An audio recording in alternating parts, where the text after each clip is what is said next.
Kuna wakati naamini wadogo zangu wanakosea, wanateleza. Tukiri kabisa kuna wakati wana maneno ya kukera kidogo na kuna wakati wanapitiliza. Naamini kibinadamu ni vizuri kukiri. Mimi kama kaka, kama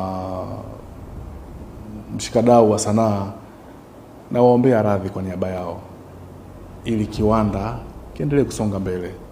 Adhabu tutakayotoa ina madhara mengi makubwa, ndio maana natoka mbele yenu kuwaomba radhi kwa yale maneno kadhaa ambayo yalitoka, ambayo yaliwakera.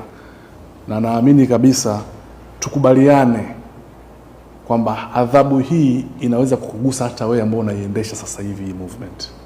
Kwa sababu tuangalie tu kwa kawaida, msanii kama Shilole tumemchomea eneo lake na tumembani mziki wake. Hebu niambie vijana wangapi wamekosa ajira kwenye ile restaurant ya Shilole? Sio chini ya 200. Au madogo movement zao ya income yao inawezekana inazunguka nafika mpaka kwako. At the same time bado kuna watu wengine tumewanyima nafasi kwenye production kama nilivyoongelea huko awali. Mtu kama Diamond ndio inawezekana ametukera au anatukera, lakini Diamond ni kweli tunataka tumuue kabisa asiwepo katika industry?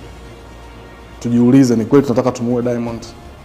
Diamond ambaye ametusaidia kumleta mtoto wa Uswahilini Konde, Diamond ambaye amemleta Rayvanny, Diamond amemleta Zuchu, Diamond amemleta Lavalava. Hao wote ni watoto wa Kiswahili maskini wenzake, amewashika mkono kuwaleta juu.